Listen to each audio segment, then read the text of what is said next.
Hans Christian अर्स्टेडले 1819 AD मा एउटा रमाइलो एक्सपेरिमेन्ट गर्नुभएछ। उहाँले के गर्नुभयो त, एउटा तार लिनुभयो र एउटा कम्पास लिनुभयो। यो तार र कम्पासलाई चाहिँ एकअर्कासँग प्यारलल हुने गरी राखिदिनु भएछ। हेर्नु त, अब त्यो तारमा के गर्ने त, त्यो तारबाट उहाँले करेन्ट पास गर्नुभएछ तलबाट माथि। त्यो बेलामा हेर्नुस् त, कम्पासको निडल डिफ्लेक्ट भएछ। लाइकवाइज ही फ्लिप्ड दैट, माथिबाट तल चाहिँ करेन्ट पास गर्न थाल्नु भएछ। त्यो बेलामा के भयो त, अब डिफ्लेक्सन अर्को डाइरेक्सनमा गयो। त्यसपछि when he stopped that current, त्यो डिफ्लेक्सन फेरि हट्यो र कम्पास र वायर फेरि पनि प्यारलल बसिराख्यो। यो एक्सपेरिमेन्टबाट चाहिँ उहाँले के भन्नुभयो त, जब एउटा तारबाट इलेक्ट्रिसिटी पास भइरहेको हुन्छ त्यसमा चाहिँ वरिपरि एउटा म्याग्नेटिक फिल्ड जेनेरेट हुन सक्छ। यो उहाँको एक्सपेरिमेन्टको फाइनल कन्क्लुजन भएको थियो। यो एक्सपेरिमेन्टलाई हामी अर्स्टेड्स एक्सपेरिमेन्ट भनेर बुझ्छौँ र अर्स्टेड एक्सपेरिमेन्टले के कन्क्लुजन निकाल्छ त, it concludes that when electricity is passed through a wire, it behaves like a magnet and has a magnetic field around it. यो इफेक्ट जुन छ, यही इफेक्टलाई हामी भन्छौँ the magnetic effect of electricity. एउटा स्ट्रेट वायरबाट जब करेन्ट और इलेक्ट्रिसिटी पास हुन्छ त्यसले म्याग्नेटिक फिल्ड वरिपरि जेनेरेट हुन्छ त हामीले थाहा पाइसक्यौँ। त्यो म्याग्नेटिक फिल्ड कस्तो हुन्छ त, हेर्नुस्, म्याग्नेटिक फिल्ड भनेको के हो त, कुनै पनि म्याग्नेटिक बडीको वरिपरिको त्यो फिल्ड और एरिया जहाँ त्यसको म्याग्नेटिक प्रपर्टी एक्सपिरियन्स गर्न सकिन्छ।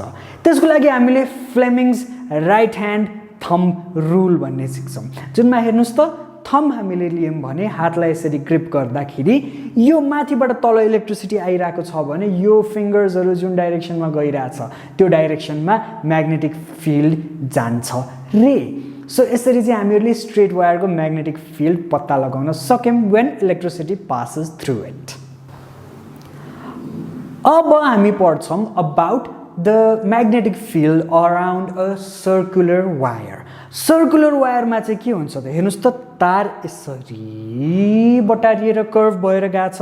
अब त्यसमा के हुन्छ त, एउटा चिज तपाईँलाई याद छ नि, फ्लेमिङ्स राइट ह्यान्ड थम्ब रुल। त्यो अनुसार के छ त, करेन्ट यसरी जान्छ भने हरेक पोइन्टमा के भयो त, करेन्टको डाइरेक्सन अनुसार यसरी गोलो बनेर गइरहेको हुन्छ म्याग्नेटिक फिल्ड। सो यसमा अब सिन्स द वायर इज कर्भड, हामीले अब 2 डाइमेन्सन्सबाट 3 डाइमेन्सन्समा हेर्दाखेरि वायरकै कर्भ अनुसार एभ्री पोइन्टमा एउटा म्याग्नेटिक फिल्ड क्रिएट भइरहेको हुन्छ भन्ने बुझिन्छ। सोलेनोइड भन्ने थाहा छ तपाईँलाई? सोलेनोइड भनेको चाहिँ एउटा इन्सुलेटेड वायरको स्पाइरल एडजस्टमेन्ट जुन इलेक्ट्रोम्याग्नेट्सहरूमा हामीले देख्न सक्छौँ, त्यसलाई हामी भन्छौँ सोलेनोइड। सोलेनोइडको वरिपरि पनि म्याग्नेटिक फिल्ड हुन्छ when current is pass through it. तर हेर्नुस् त, यसरी स्पाइरल भएर आइराखेको छ नि, भनेपछि अब यसमा म्याग्नेटिक फिल्ड कतातिर गर्ने त, सोलेनोइडबाट जब करेन्ट पास हुन्छ तब त्यसको दुईटा end become the north and south pole. यसको लागि राइट ह्यान्डले ग्रिप गर्ने रुल बनाउनु पर्यो। भनेपछि यसरी हामीले ग्रिप गर्दाखेरि यो डाइरेक्सनमा गइराखेको छ करेन्ट, भनेपछि the thumb points towards the north pole and the other end is the south pole. र यो दुईटा नर्थ र साउथ पोल भएपछि it acts like a bar magnet, जुनमा हामीले लाइन्स अफ फोर्स सजिलोसित भेट्टाउन सिकिसकेका छौँ। एउटा सोलेनोइडबाट हामीहरूले चाहिँ करेन्ट पास गर्यौँ भने के हुन्छ थाहा छ? हो, it behaves like a magnet. So यो इलेक्ट्रिसिटी पास गरेपछि म्याग्नेटिक प्रपर्टी देखाउने चिजलाई हामीले के भन्छौँ त? यस, इलेक्ट्रोम्याग्नेट। यो सोलेनोइडबाट इलेक्ट्रिसिटी पास गरेर बन्ने म्याग्नेटलाई जुन इलेक्ट्रोम्याग्नेट भन्छौँ, it is a temporary magnet. किन? किनकि इलेक्ट्रिसिटी स्विच अफ गरिदिनु, magnet पनि हुँदैन, अब it's just a solenoid once again. This electromagnet is used in various appliances like the TV, radio, electric bell, etc. यही भयो इलेक्ट्रोम्याग्नेट।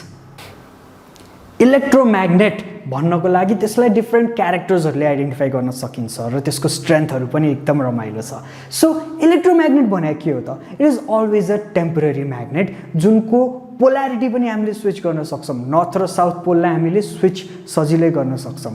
अनि त्यसपछि यसलाई हामीले स्ट्रेन्थ पनि एकदमै बढाएर दिन सक्छौँ सो त्यसको power and that strength of that electromagnet can easily be altered to maximise or minimise